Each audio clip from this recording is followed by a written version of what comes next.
मेरा नाम प्रिया है। पापा को तो किसी बात की कोई फिक्र ही नहीं रहती थी। इस घर में उनकी बेटियों को नौकर बनाकर रखा जाता था और वो कभी अपने छोटे भाई और उनकी पत्नी से कुछ कहते ही नहीं थे।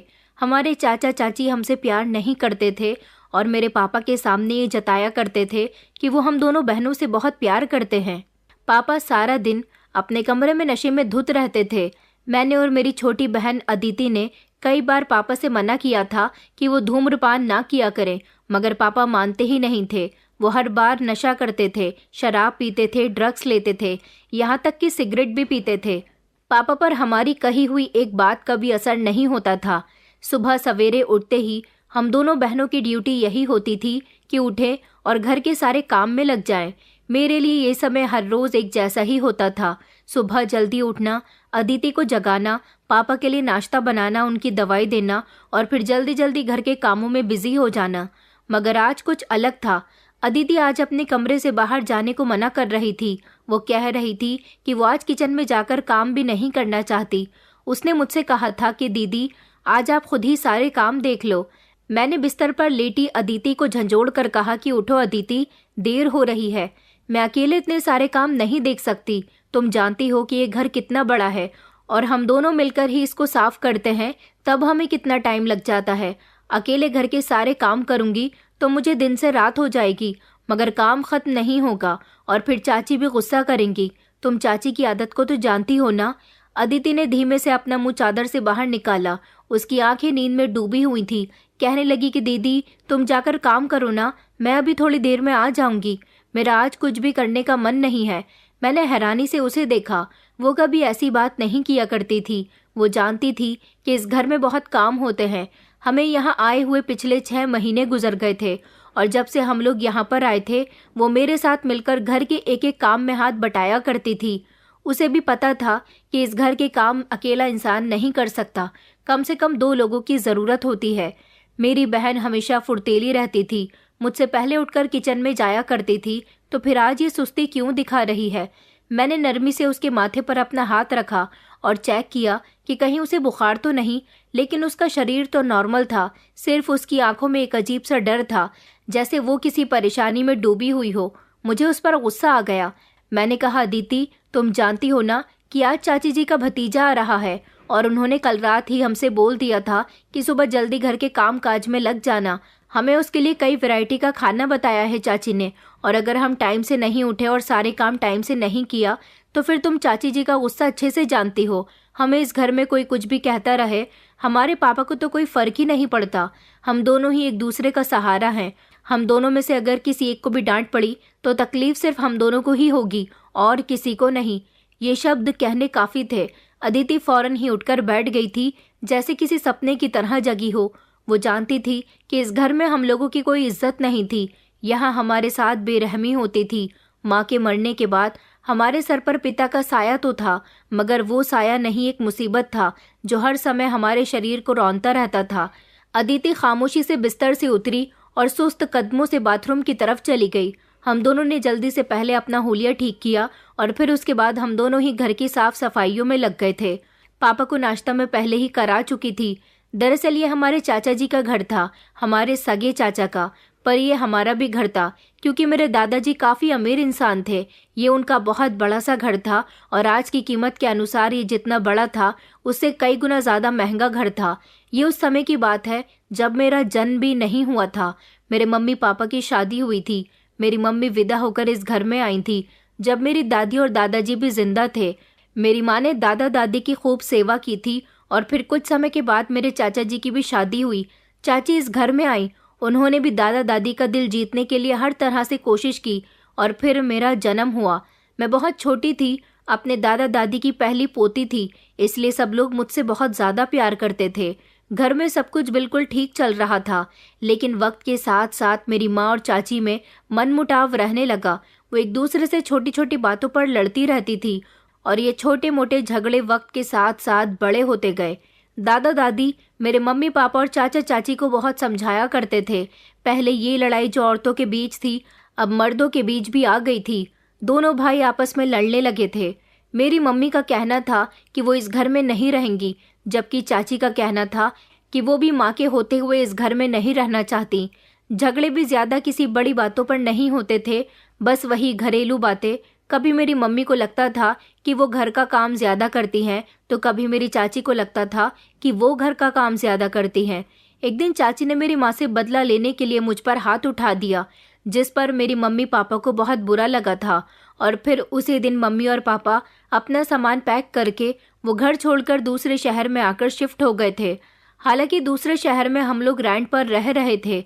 दोनों भाई एक दूसरे की शक्ल नहीं देखना चाहते थे और ना ही दोनों की पत्नियां एक दूसरे की मौजूदगी में एक ही घर में रहना चाहती थी। हम लोग दूसरे शहर में आकर रहने लगे थे। चाचा और चाची इस घर में रह रहे थे जहाँ पर मेरे दादा दादी रहते थे। जिस पोर्शन में हमारा परिवार रहता था उस पोर्शन को ताला लगा दिया गया था और सुकून पाने के लिए मेरे मम्मी पापा दूसरे शहर में रहने लगे थे। उधर चाचा चाची को भी अब घर में सुकून मिल गया था।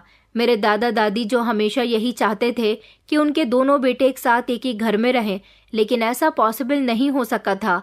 वक्त गुजरता गया। फिर मेरी छोटी बहन अदिति ने जन्म लिया था और उसके कुछ समय के बाद ही पता चला कि चाची को भी बेटी हुई है।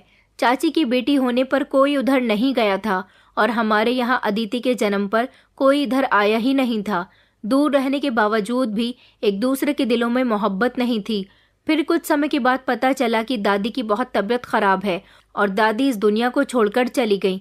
दादी की मौत पर हम सब लोग अपने पुराने वाले घर आए थे और उसके कुछ समय के बाद ही दादाजी भी इस दुनिया को छोड़कर चले गए, क्योंकि वो अकेले रह गए थे। ऊपर से अपने दोनों बेटों के अलग होने का सदमा उन्हें परेशान कर रहा था। हम दोनों बहनें जवान हो गई और तब तक मेरे मम्मी पापा इस रेंट वाले घर में ही रहते रहे। अपने घर में जाने के बारे में उन्होंने सोचा भी नहीं, क्योंकि फिर से वही लड़ाई झगड़ा हो जाता। चाचा जी भी मेरे पापा से बहुत बदतमीजी किया करते थे। दोनों भाइयों के दिल एक दूसरे के लिए साफ नहीं थे। वक्त बढ़ता जा रहा था, हम लोग जवान हो गए। फिर कुछ समय के बाद हमारी जिंदगी में एक ऐसा मोड़ आया जिसने हमें पूरी तरह से हिलाकर रख दिया था। हमें नहीं पता था कि हम अपने असल घर में कुछ इस तरह से भी जाएंगे। मेरी मम्मी की तबीयत खराब रहने लगी थी। हम दोनों बहनें बहुत परेशान रहते थे कि पता नहीं मम्मी को क्या हो गया, क्योंकि मम्मी हमेशा उल्टियाँ करती रहती थी। पापा ने उनका बहुत इलाज करवाया, मगर कोई भी सफलता हासिल न हो सकी। डॉक्टर ने बताया कि मेरी मम्मी का लीवर खराब हो चुका है, जिसकी वजह से उनका इलाज चल रहा था, मगर उन्हें इलाज का कोई खास फायदा नहीं हो रहा था। मम्मी काफ़ी समय तक बीमार रही थी। चाचा चाची की तरफ से कोई भी उन्हें देखने के लिए नहीं आया था। और फिर एक वक्त ऐसा भी आया जिसमें मम्मी ने जिंदगी की जंग हार ली और दुनिया से मुंह मोड़ लिया। मेरी माँ की मौत हो चुकी थी। मम्मी के मरने के बाद घर बहुत सूना सूना हो गया था। मेरी उम्र 17 साल हो गई थी और अदिति की उम्र 15 साल थी। हम दोनों बहनें बहुत सुंदर थीं। चाची जी की भी बेटी की उम्र 15 साल की थी और उसका नाम दिशा था। दिशा के बारे में सिर्फ इतना पता था कि वो हमारी कजिन है, लेकिन हम उससे ज़्यादा मिले नहीं थे, क्योंकि हमारी मम्मी को चाचा चाची या उनकी बेटी से मिलना पसंद नहीं था। इसलिए हम भी उनसे नहीं मिलते थे। लेकिन अब मम्मी इस दुनिया से जा चुकी थी। मम्मी की जाने के बाद हम दोनों बहनें घर में ज़्यादातर अकेली होती थी और आजकल माहौल बहुत ख़राब चल रहा है। पापा ज़्यादातर काम पर होते थे। उन्हें हमारी फिक्र लगी रहती थी कि उनकी बेटियां सारे दिन घर में अकेली होती हैं। उन्होंने सोचा कि क्यों ना वो अपनी बेटियों को लेकर अपने पुराने घर चले जाएं, जिस घर को उन्होंने अपनी पत्नी के कहने पर कई सालों पहले छोड़ दिया था। अब अपनी बेटियों को लेकर वो वहाँ पर रहने लगेंगे। वैसे भी हमारा पोर्शन वहाँ पर बंद पड़ा हुआ था। हम जब चाहें वहाँ जाकर रह सकते थे और इतनी महंगाई के समय में मेरे पापा के लिए घर का रेंट देना बहुत मुश्किल हो रहा था। कई सालों से वो इस घर का रेंट देते आ रहे थे, लेकिन पापा ने जाने से पहले हम दोनों बहनों की मर्जी जानना बेहतर समझा। उन्होंने जब हमसे इस बारे में बात की तो हमने भी खुशी खुशी कह दिया कि हाँ पापा, हम अपने उस बड़े वाले घर में जाना चाहेंगे। हम यहाँ आने के लिए बहुत खुश थे, लेकिन हमें ये नहीं पता था कि यहाँ आने के लिए हम जितना खुश हो रहे हैं, यहाँ आने के बाद हमें उतना ही रोना पड़ेगा। जब हम लोग यहाँ आए तो चाचा चाची का हम लोगों को देखकर मूड ऑफ हो गया था। हम ज़्यादातर अपने पोर्शन में रहते थे और पापा सुबह सवेरे काम पर निकल जाते थे। स्कूल से आने के बाद हम दोनों बहनें घर के अंदर ही रहते थे। एक दिन हमने देखा कि पापा और चाचा आपस में बातें कर रहे हैं। ये देखकर हमें खुशी हुई थी कि दोनों भाइयों के दिल में एक दूसरे की जगह बनने लगी है, मगर ये सब क्यों और किस लिए था, ये हम नहीं जानते थे। एक दिन तो चाची भी दिशा को लेकर हमारे पोर्शन में आ गई थी और उन्होंने हमसे बहुत प्यार मोहब्बत से बात की। उन्होंने पापा के सामने कहा कि कई सालों पहले जो लड़ाई झगड़ा हम लोगों के बीच था उसे अब ख़त्म कर देना चाहिए। वैसे भी मुझे बहुत ख्याल आता है कि आपकी दोनों बेटियां घर में अकेली रहती हैं और आप सारा दिन काम पर होते हो। आपने बहुत अच्छा किया कि आप यहाँ पर आ गए, लेकिन फिर भी मुझे बुरा लगता है कि दोनों बेटियां सारा दिन घर में अकेली बोर हो जाती हैं। पहले तो जो हुआ सो हुआ, अब हम लोगों को आपस में प्यार मोहब्बत के साथ रहना चाहिए। चाचा भी पापा से कुछ ऐसा ही कह रहे थे। ये सब सुनकर पापा का दिल नरम पड़ गया। उनको लगा कि वो लोग हमारे साथ हमदर्दी कर रहे हैं और इसमें फ़ायदा तो उनका ही है। वो आराम से काम पर जाएंगे तो उनको अपनी बेटियों की फिक्र नहीं रहेगी। उनकी बेटियों का ख्याल रखने के लिए उनकी चाची है ना। क्योंकि चाचा ने कुछ इसी तरह के शब्द मेरे पापा के आगे पेश किए थे। बस उस दिन से ही हम लोग एक साथ रहने लगे थे। लेकिन पता नहीं हमारे पापा को क्या हो गया था। जिस दिन से पापा का चाचा जी के साथ मेल मिलाप हुआ था, बस उसी दिन से पापा अजीब अजीब हरकतें करने लगे थे। वो हम लोगों से कहते थे कि अब तुम लोग अलग खाना मत बनाया करो। तुम्हारे चाचा चाची ने कहा है कि हम सब लोगों का खाना अब एक ही जगह बना करेगा, जैसे हम लोग कई साल पहले एक साथ रहा करते थे। हम लोग खुश हो गए थे।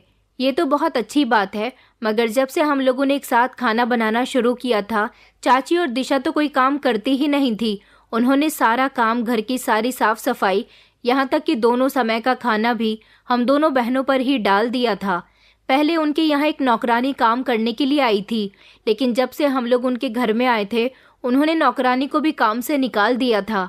फिर हमें पता चला कि हमारे पापा तो नशा करने लगे हैं। इस बात ने हमें बहुत परेशान कर दिया था।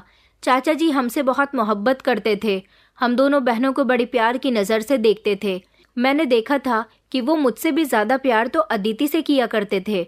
बस उसी दिन से पापा नशे में पड़े रहते थे और पापा हमसे जैसा कहते हमें वैसा ही करना पड़ता था। अगर हमसे कहीं कोई गलती हो जाती, हम पापा से कहते कि हमें यहाँ पर नहीं रहना, हम अपने घर जाना चाहते हैं। जब से हम यहाँ पर आए हैं, चाची हमसे ढेर सारे काम करवाती है।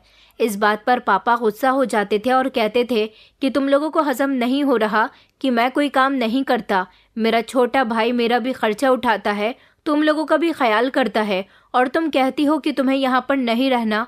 अब जो भी है जैसा भी है, यही तुम्हारा घर है। कई सालों पहले तुम्हारी माँ के कहने पर तो मैं इस घर को छोड़कर चला गया था, लेकिन अब किसी के कहने पर भी यहाँ से नहीं जाऊँगा। चाचा और चाची ने अच्छी तरह से हमारे पापा को अपनी बातों में उलझा लिया था। मैं ये बात बहुत अच्छे से जानती थी कि इस घर में हम दोनों को नौकरानी समझा जाता था। हमारी कोई इज्जत नहीं थी और हमारे पापा को नहीं दिखाई देता था कि इस घर में हमारे साथ चाची और उसकी बेटी किस तरह से पेश आती हैं।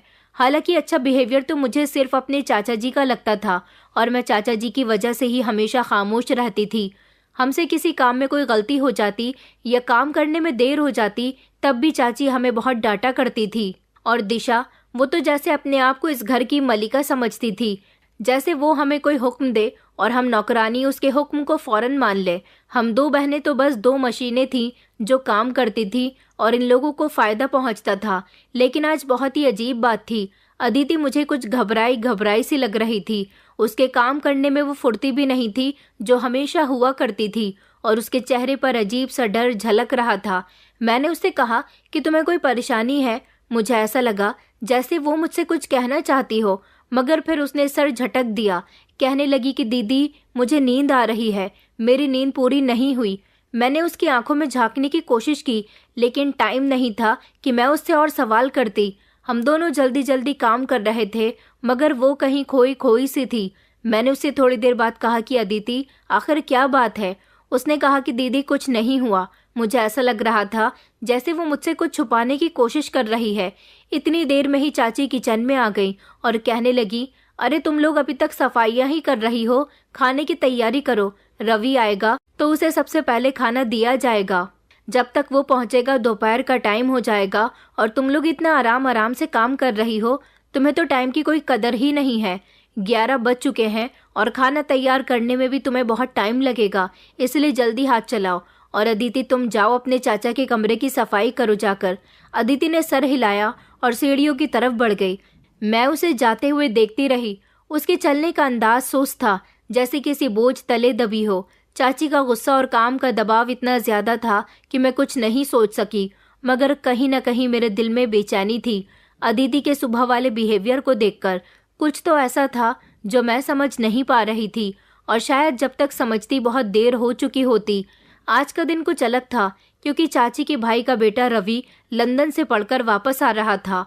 वो कुछ दिन यहाँ पर रहने वाला था, क्योंकि उसके माता पिता नहीं थे, इसलिए वो अपनी बुआ के पास रहने के लिए आ जाता था। मगर जब से वो लंदन गया था तब से अब यहाँ वापस आ रहा था। चाची हमारे साथ बहुत सख्त सुलूक करती थी। लगभग 1 घंटा गुजर गया था और अदिति अभी तक चाचा जी के कमरे की सफाई करके नहीं आई थी। आज से पहले तो उसको कभी इतनी देर नहीं लगी थी, या फिर इससे पहले कभी मैंने उसको नोटिस ही नहीं किया था, क्योंकि रोज चाचा चाची के कमरे की सफाई वही लगाया करती थी और मैं बाकी के काम देखती थी। अदिति जब चाचा जी के कमरे की सफाई करके वापस आई तो बहुत घबराई हुई लग रही थी। मैंने उसके कंधे पर हाथ रखा और पूछा कि क्या हुआ, तुम्हारे चेहरे पर 12 क्यों बज रहे हैं?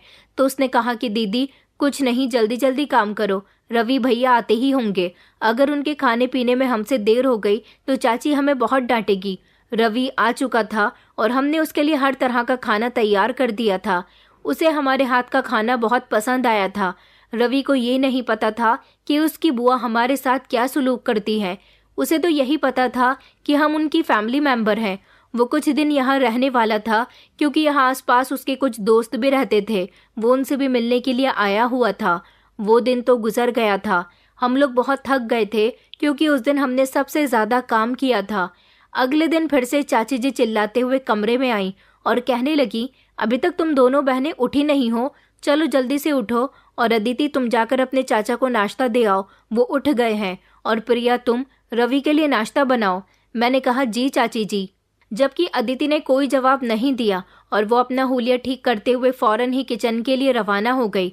हम दोनों ने नाश्ता बनाया और खुद खाली पेट ही दूसरों का नाश्ता लेकर उनके कमरों में चले गए।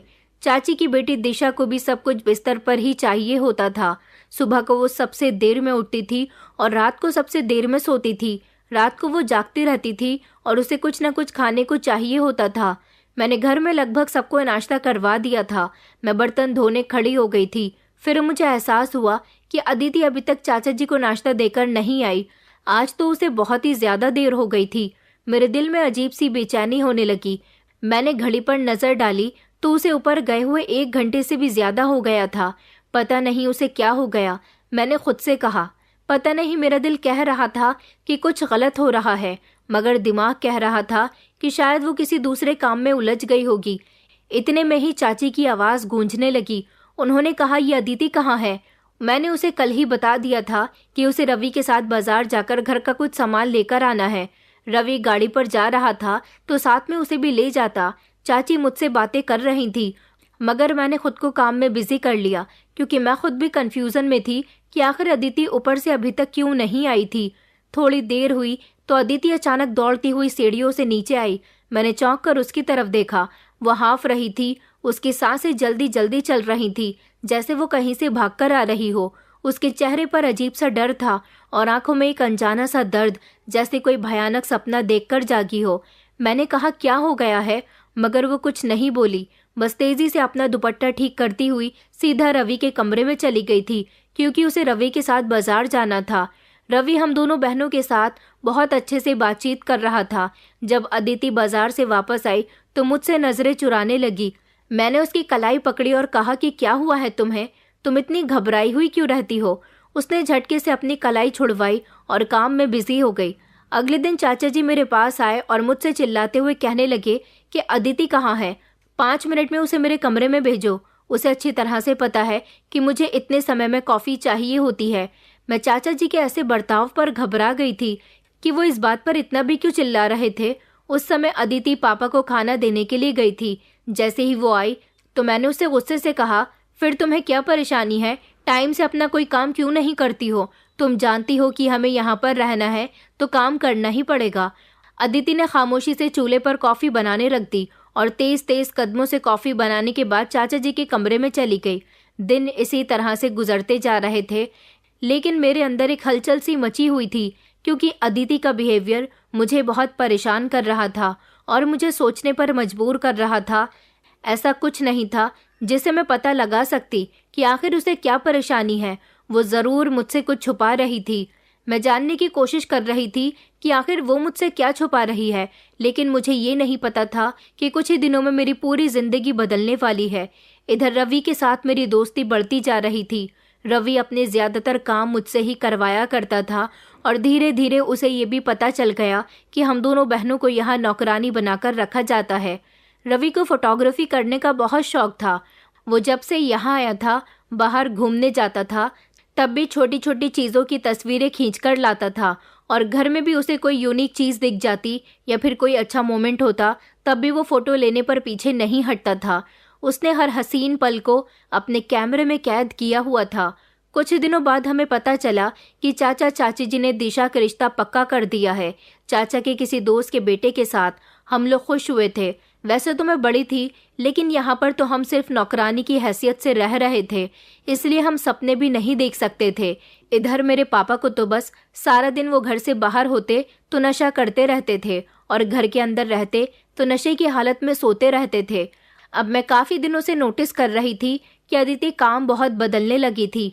मतलब मैं ज़्यादातर खाना बनाया करती थी और वो ज़्यादातर सबके कमरों में जाकर साफ़ सफाई करती थी, लेकिन आज उसका कहना था कि दीदी अब से खाना मैं बनाया करूँगी और चाचा, दिशा, रवि भैया के कमरे की सफाई आप करके आया करो, नीचे की सफाई हम दोनों मिलकर कर लिया करेंगे।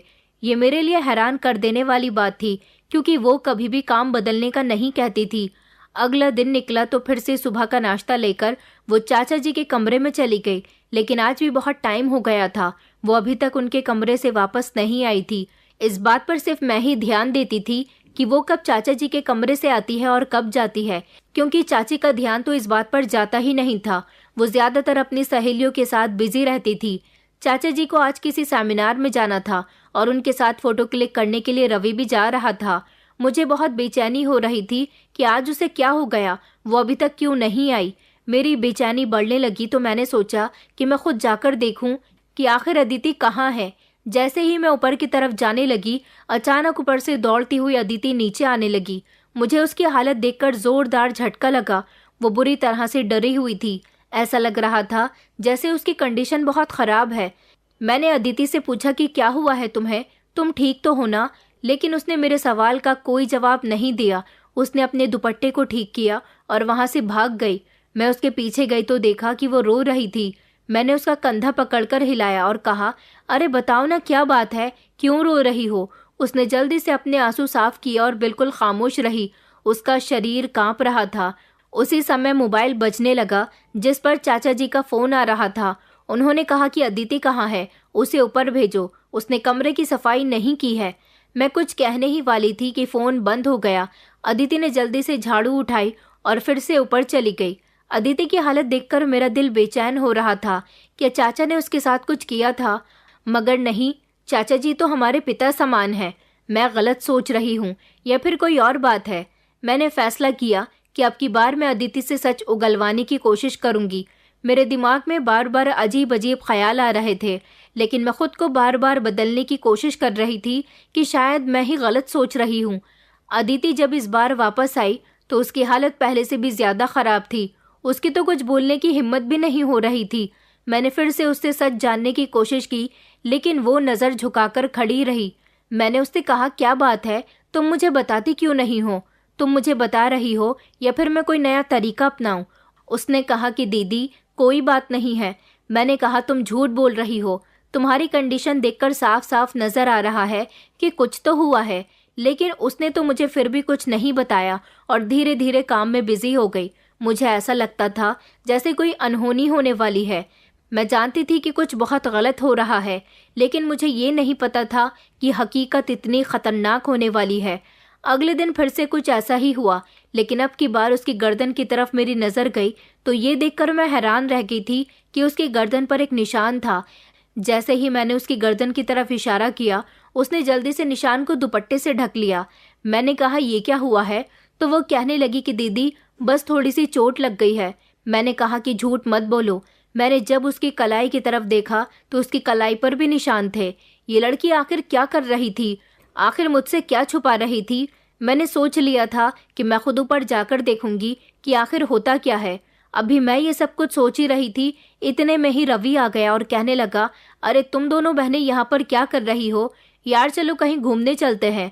मैंने कहा कि मुझे फुर्सत नहीं है, तुम अदिति को अपने साथ ले जाओ। लेकिन अदिति भी मना करने लगी कि मुझे कहीं नहीं जाना। ये कहकर वो वहां से चली गई। रवि कहने लगा कि इसे क्या हो गया है। मैंने कहा मुझे भी नहीं पता कि आखिर इस लड़की को क्या हो गया, मेरा दिमाग परेशान था। चाची ने कहा कि रवि के साथ जाकर ग्रोसरी का कुछ सामान ले आओ। रवि तो पहले से ही बाहर घूमने की जिद कर रहा था, तो फिर मैं उसके साथ ग्रोसरी का सामान लेने के लिए चली गई। मैं रवि के साथ गाड़ी में बैठी थी, वो मुझसे बातें कर रहा था, मगर मैं पूरी तरह से खामोश थी क्योंकि मेरा ध्यान अदिति पर था। मैं खोई हुई थी। उसने कहा, तुम्हें क्या हो गया, तुम कहाँ खोई हुई हो, क्या तुम अदिति की वजह से परेशान हो?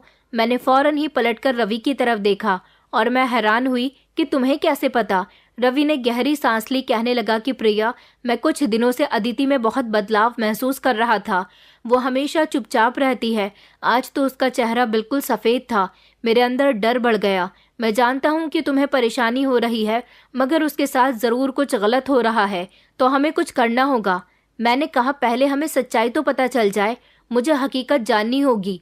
इसी तरह से सामान लेकर हम लोग घर वापस पहुंचे तो घर आकर जो नज़ारा मैंने देखा, उसे देखकर तो मेरे हाथ से सारा सामान छूटकर ज़मीन पर गिर गया।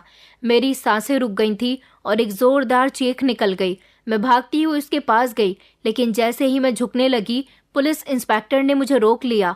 हमारे पूरे घर में पुलिस मौजूद थी और मेरे पापा एक तरफ खामोश बैठे हुए थे। चाचा चाची का भी कुछ यही हाल था, बल्कि चाचा जी तो जख्मी हालत में बैठे हुए थे। मैंने रोते हुए कहा कि ये सब क्या हुआ? हमारे घर की रखवाली करने वाला चौकीदार कहने लगा कि चोर आए थे, उन्होंने मुझे बांध दिया और उसके बाद घर के अंदर चले गए, अदिति के साथ बदसलूकी की और उसे मार दिया। ये सब देखकर तो मेरी दुनिया ही उजड़ गई थी। मैं पापा के पास गई और पापा से कहने लगी कि पापा, आपको तो कुछ पता होगा ना। लेकिन पापा भी खामोश बैठे हुए थे। हाँ, उनकी आंखों में अपनी बेटी के मरने का डर था। मैंने कहा कि ऐसा नहीं हो सकता, ये सब झूठ है, मेरी बहन को कोई चोर नहीं मार सकता, ये किसी और का काम है। तभी पुलिस इंस्पेक्टर कहने लगा, हम इस केस पर इन्वेस्टिगेशन करेंगे। मेरे सामने मेरी बहन अदिति की लाश पड़ी हुई थी और मैं फूट फूट कर रो रही थी। मुझे पता था कि ये कोई मामूली सी बात नहीं थी, कुछ बहुत ही खतरनाक हुआ है मेरी बहन के साथ। अब मुझे कुछ भी करके सच जानना था। मैं जमीन पर बैठकर सर पकड़ चुकी थी। अपनी बहन के मरने का दुख इतना ज्यादा था कि रो रो कर मैं बेहाल हो गई थी। मेरी बहन मुर्दा मेरी आंखों के सामने पड़ी थी।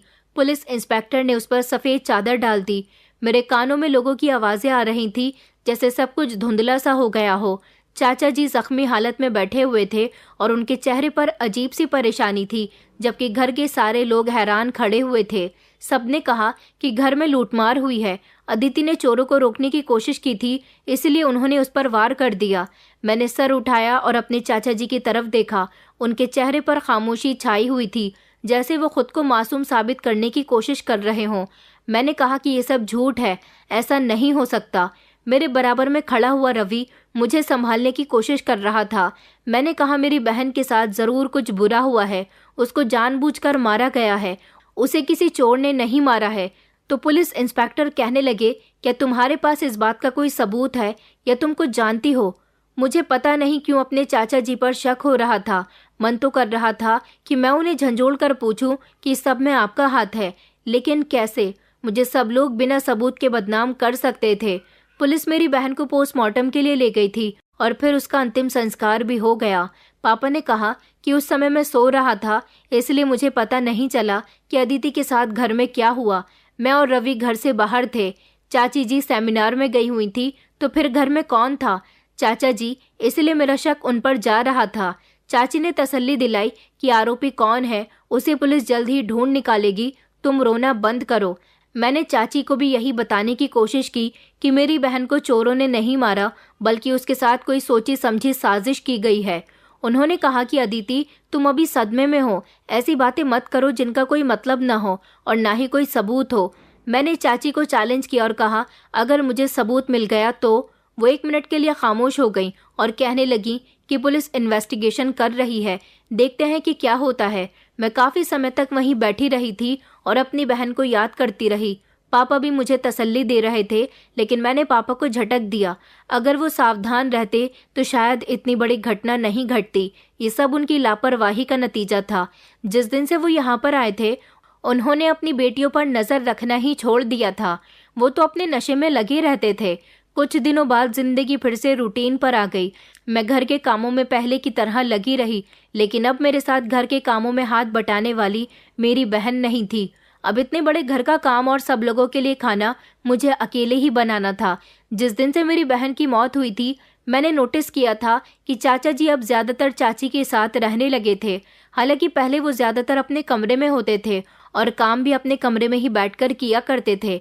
अब जबकि घर का एक एक काम मुझ पर आ चुका था, इसलिए एक दिन मैं चाचा जी के कमरे की सफाई करने के लिए चली गई। मेरे दिल में खतरे की घंटी बजी, लेकिन मैंने खुद पर कंट्रोल किया। चाचा जी के कमरे की सफाई कर रही थी जब अचानक मेरी नज़र खिड़की में छुपे हुए हैंडीकैम पर गई। मेरा दिल तेजी से धड़कने लगा। ये कैमरा तो रवि का था, मगर यहाँ पर क्या कर रहा था? मैंने कांपते हाथों से कैमरा उठाया और उसे ऑन किया। जैसे ही वीडियो खुली, मेरी तो दुनिया ही उजड़ गई थी। स्क्रीन पर मेरी बहन की फोटो थी। वो फोटो सबूत थी कि मेरी बहन के साथ क्या हुआ था। अब मुझे पता चल गया था कि ये सब कुछ मेरी बहन के साथ किसने किया था। ये सब कुछ करने वाला कोई और नहीं बल्कि मेरे चाचा जी थे। मेरी बहन के साथ बहुत कुछ गलत हुआ था। मेरे हाथ कांपने लगे, लेकिन मैंने जल्दी से कैमरा छुपा लिया। अब मेरे पास सबूत था। अब मैं अपनी बहन को इंसाफ दिलवा सकती थी।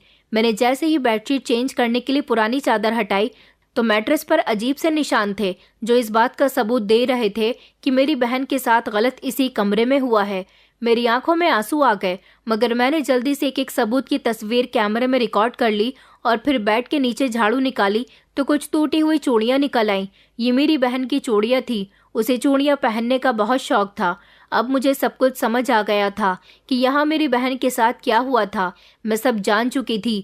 मैंने वो चूड़ियां उठाकर जैसे ही अपने पास रखी तो दरवाजा खुलने की आवाज आई। कमरे के अंदर चाचा जी आए थे। उनको देखकर मेरा दिल जोर जोर से धड़कने लगा। मैंने फौरन ही कैमरे को ऑफ करके धीमे से जमीन पर गिरा दिया और उसे पैर से बेड के नीचे छुपा दिया। मेरा दिल जोर जोर से धड़कने लगा। अब मैं अकेली थी और मैं जानती थी कि उन्होंने मेरी बहन के साथ क्या किया।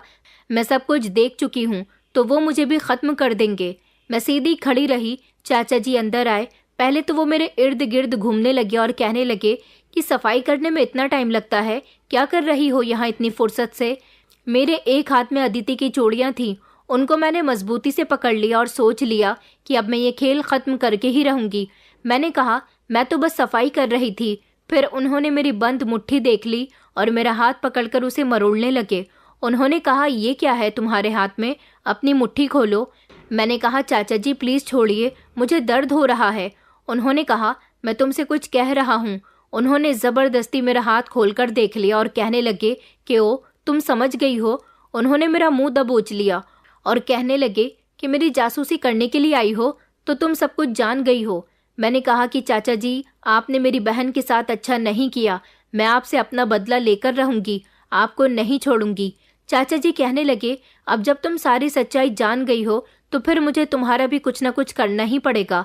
चाचा जी ने जल्दी से मेरा मुंह दबोचने की कोशिश की, लेकिन मैं उनसे खुद को छुड़ाने की कोशिश कर रही थी। मैं जोर जोर से चिल्ला रही थी, लेकिन वो मेरा मुंह दबोच रहे थे। मैंने कहा, आप मेरे साथ अच्छा नहीं कर रहे हो, चाचा जी मुझे छोड़िए। उन्होंने कहा, जो कुछ मैंने तेरी बहन के साथ किया, अब वही सब कुछ तेरे साथ भी करने का समय आ गया। चाचा जी मुझे दबोचकर अपने साथ कमरे में ही अटैच स्टडी रूम में लेकर चले गए। जाने के बाद उन्होंने मुझे कुर्सी पर बिठाकर मजबूती से बांध दिया और मेरे मुंह पर भी टेप लगा दिया। मैंने हर तरह से उनसे खुद को छुड़ाने की कोशिश की, लेकिन मैं कमजोर थी, वो मजबूत थे। मैं नाकामयाब रही। चाचा जी स्टडी रूम का दरवाजा बाहर से बंद करके जा चुके थे और मैं वहां फूट फूट कर रो रही थी। अब मैं सोच रही थी कि चाचा जी मेरे बारे में भी किसी को कोई कहानी सुना देंगे और फिर इस तरह से मैं अपनी बहन की सच्चाई लोगों के सामने कैसे लेकर आऊंगी। मैं मजबूर हो गई थी। चाचा जी ने मुझे कैद कर लिया था। घर में सब लोगों को ये बात बहुत अच्छे से पता थी कि चाचा जी के स्टडी रूम में उनके अलावा कोई भी नहीं आता, इसलिए मुझे यहाँ बचाने वाला कोई भी नहीं आ सकता था। चाचा जी को जल्दी थी, इसलिए वो इस समय मुझे बांधकर चले गए थे, मगर मुझे पता था कि वो वापस जरूर आएंगे। मैंने अपने आप को छुड़ाने की बहुत कोशिश की थी, लेकिन मुझे बहुत मजबूती से बांधा गया था। मुझे लगता था कि अब मैं भी अदिति की तरह मारी जाऊंगी। रात का समय हुआ। जब चाचा जी अपने स्टडी रूम के अंदर आए, दरवाज़ा खुला तो मैंने देखा कि उनके हाथ में एक तेज धारदार चाकू था। वो मेरे करीब आ गए। मैं चिल्लाने की कोशिश कर रही थी, लेकिन मेरा मुंह बंद था और मैंने रोना शुरू कर दिया। चाचा जी कहने लगे कि मैं इसी तरह खामोशी से तुझे भी मार दूंगा, लेकिन तुझे मारने के लिए मुझे तेरी लाश को ठिकाने लगाना पड़ेगा। जब से तुम दोनों बहनें यहाँ आई हो, मेरा दिल तेरी बहन पर आ गया था। वो मुझे बहुत अच्छी लगने लगी थी। वो भले ही मेरी भतीजी है, लेकिन जब मैंने उसे पहली बार देखा तो मेरी आंखें खुली की खुली रह गईं। इसलिए मैंने धीरे धीरे उसे ब्लैकमेल करना शुरू कर दिया, उसके साथ ज़बरदस्ती करनी शुरू कर दी, उसका इस्तेमाल करना शुरू कर दिया। वो मेरे कमरे में काम करने के लिए आती थी और मैं उसके साथ ज़बरदस्ती किया करता था। उसने अपना मुंह खोलने की कई बार कोशिश की थी, लेकिन मैंने उससे कहा था कि अगर तुमने किसी को भी कुछ भी बताने की कोशिश की तो मैं तुम सब लोगों को यहाँ से निकाल दूंगा और तुम्हें जान से मार दूंगा। तुम्हारी बहन बहुत सीधी थी, उसने कभी अपना मुंह नहीं खोला, मगर तुम बड़ी चालाक लड़की हो। तुमने सच्चाई का पता बहुत जल्दी लगा लिया। उस दिन मैं उसके साथ ज़बरदस्ती कर रहा था। शायद वो मेरे अत्याचार से तंग आ चुकी थी। वो मुझे धोखा देकर घर से बाहर भागने की कोशिश कर रही थी, लेकिन चौकीदार ने उसे पकड़ लिया और वापस मेरे हवाले कर दिया। मैं उसके साथ ज़बरदस्ती करने लगा, लेकिन उसने मुझ पर वार करने की कोशिश की। उसके हाथ में कैंची आ गई थी। मैंने वही कैंची लेकर उस पर मार दी और उसे जान से मार दिया। लेकिन तुम्हारी चाची आ गई और वहाँ उसने घबराकर पुलिस को बुला लिया। हालांकि तुम्हारी चाची के आने से पहले ही मैंने सारे सबूत गायब कर दिए थे और पूरी कहानी तुम्हारी चाची को सुना दी। वही कहानी तुम्हारी चाची ने पुलिस को सुना दी। रही पुलिस की बात, तो जो पुलिस इंस्पेक्टर यहाँ पर आया था उसे भी मैंने पैसे भर दिए। वो भी अपना मुंह कभी नहीं खोलेगा। तुम्हारी बहन तो मर चुकी है और तुम्हें अब मैं मार दूंगा। रही तुम्हारे बाप की बात, तो उसको तो मैं पहले ही नशे की लत में उतार चुका हूँ। वो तो कुछ भी नहीं कर सकता। किसी भी दिन उसकी मौत हो जाएगी और तुम लोग मेरे रास्ते से हट जाओगे। मैंने दिशा को भी कुछ दिनों के लिए उसकी मासी के यहाँ पर भेज दिया है, ताकि तुम लोगों का बुरा असर मेरी बेटी पर न पड़े। लेकिन अब जब तुम्हारा पूरा परिवार खत्म हो जाएगा तो इस बड़े से घर को मुझे टुकड़ों में बांटना नहीं पड़ेगा। ये पूरा घर खुद ब खुद मेरा हो जाएगा। चाचा जी की बातें सुनकर मेरे पैरों तले से जमीन निकल गई थी और अब मुझे समझ आया था कि चाचा जी ने हमारे साथ इतना अच्छा व्यवहार करना क्यों शुरू किया था। और मेरे पापा को भी नशे में उतारने वाले वही इंसान थे। उन्होंने हमसे अपने संबंध इसीलिए मजबूत किए थे ताकि इस घर के बंटवारे न हो सके और ये पूरा का पूरा घर उनका हो जाए। चाचा जी ने कहा कि बस अब मैं और देर नहीं लगाऊंगा। उन्होंने फौरन ही चाकू मेरी गर्दन से लगा दिया। मैं हिलने की कोशिश कर रही थी और मैंने आंखें बंद कर ली थी और सोच लिया था कि अब मैं भी इस दुनिया से जाने वाली हूँ। लेकिन अचानक ही कुछ हलचल हुई, ऐसा जैसे यहाँ कोई आ रहा है। चाचा जी घबरा गए। उनका ध्यान दरवाजे पर गया, लेकिन कुछ ही सेकंड बाद पुलिस स्टडी रूम के दरवाजे के अंदर आई थी। पुलिस ने सब कुछ अपनी आंखों से देख लिया था कि मुझे चाचा जी ने किस तरह से कुर्सी से बांध कर रखा और उनके हाथ में चाकू है। पुलिस ने उन्हें फौरन हिरासत में ले लिया और चाचा जी जोर जोर से चिल्लाने लगे कि मुझे छोड़ दो, मैंने ये सब कुछ नहीं किया। मगर मैं हैरान थी कि पुलिस को लेकर कौन आया था। पुलिस को लाने वाला इंसान कोई और नहीं बल्कि रवि था। रवि ने जल्दी से मुझे खोला और कहने लगा कि अब तुम फिक्र मत करो प्रिया, अदिति का अपराधी पकड़ा गया। मैंने कहा कि तुमने ये सब कैसे किया, तो उसने बताया कि ये सब कुछ मैंने अपने कैमरे की वजह से किया। दरअसल मुझे फूफा जी पर काफ़ी समय से शक था, क्योंकि जब जब अदिति फूफा जी के कमरे में आई थी तब बहुत घबराई हुई होती थी। मैंने सोचा कि आखिर कमरे के अंदर क्या होता है, इसलिए मैंने अपना हैंडीकैप वहां पर ऑन करके खिड़की के पास रख दिया था, लेकिन मुझे उसे दोबारा निकालने का मौका नहीं मिला। फिर चाचा जी ने बताया कि तुम अचानक से लापता हो गई हो, मगर तुम कहाँ चली गई थी? कल से मैं तुम्हें ढूंढ रहा था। मुझे याद आया कि मुझे अपना हैंडीकैप भी फूफा जी के कमरे से ले लेना चाहिए। जब मैं यहाँ आया तो मुझे उनके कमरे में कहीं पर भी अपना कैमरा नहीं मिल रहा था। मैंने हर तरफ उसे ढूंढ लिया था, मगर जैसे ही मेरी नज़र बेड के नीचे गई तो वो वहाँ पर रखा हुआ था और ऑन था। उसमें भले ही तुम्हारा और फूफा जी का चेहरा नज़र नहीं आ रहा था, मगर तुम दोनों के पैर दिखाई दे रहे थे और तुम लोगों की आवाज़ भी उसमें रिकॉर्ड हो गई थी। मैंने फ़ौरन ही उसे उठाया और जब उसकी रिकॉर्डिंग चेक की तो मैं हैरान रह गया था, क्योंकि उसमें फूफा जी और तुम्हारी थोड़ी सी रिकॉर्डिंग आ गई थी। मैं फ़ौरन ही पुलिस स्टेशन के बड़े पुलिस ऑफिसर के पास लेकर गया। फिर हमें पता चला कि हो ना हो तुम्हें भी अगवा किया गया है। मगर मेरी ये समझ नहीं आ रहा कि ये मेरा कैमरा बेड के नीचे क्या कर रहा था। मैंने तो उसे खिड़की के पास छुपाया था। मैंने रवि को बताया कि ये सब मैंने किया था, क्योंकि मैं चाचा जी के हाथ वो कैमरा नहीं लगने देना चाहती थी। लेकिन चाचा जी ने मुझे पकड़ लिया और मुझे कैद कर लिया। वहाँ पर चाची जी भी मौजूद थी। अपने पति की हकीकत उनके सामने आ गई थी। जो पुलिस इंस्पेक्टर चाचा जी के साथ मिला हुआ था, उसे भी हिरासत में लिया गया था और फिर ईमानदार पुलिस ऑफिसर के हाथ में ये केस आ गया था। मैंने पुलिस को चाचा जी के बारे में सब कुछ बता दिया। मेरी बहन का पोस्टमार्टम हुआ तो उसकी पोस्टमार्टम की रिपोर्ट भी छुपा दी गई थी। लेकिन जब पुलिस के साथ भी सख्ती की गई तो उसकी पोस्टमार्टम की असली रिपोर्ट हमारे सामने खुलकर आ गई थी, जिसमें ये बात क्लियर थी कि चाचा जी काफ़ी लंबे समय से उसके साथ गलत करते आ रहे थे। और फिर चाचा जी के साथ सख्ती से इन्वेस्टिगेशन की गई तो उन्होंने अपना जुर्म कबूल कर लिया। इस सब में मेरा साथ रवि ने दिया था। चाची बहुत शर्मिंदा थी कि उनके पति इस हद तक जा सकता है कि अपनी ही भतीजी के साथ वो काफ़ी समय से गलत करते आ रहे थे। उन्होंने रिश्तों को तार तार कर दिया था। चाची को ये बात तो बहुत अच्छे से पता थी कि ये घर चाचा और चाची मेरे पापा से एक न एक दिन अपने नाम करवाना चाहते थे और मेरे पापा को नशे में डालकर इस दुनिया से भेजना चाहते थे। उनका रास्ता साफ हो जाता, इसलिए वो ये सब कुछ कर रहे थे। मगर चाची को चाचा की गंदी नीयत के बारे में नहीं पता था। चाची अपने पति की हरकत पर बहुत शर्मिंदा थी और उन्होंने खुद ही पुलिस से कहा था कि मेरे पति को कड़ी से कड़ी सज़ा दी जाए। अब चाचा जी के बचने का कोई रास्ता नहीं था। उनको उनके किए की सज़ा मिल गई। चाची जी बहुत शर्मिंदा हुई थी। मेरे पापा भी बहुत शर्मिंदा थे कि उन्होंने अपने भाई पर भरोसा किया। उन्हें अपने भाई से ऐसी उम्मीद नहीं थी।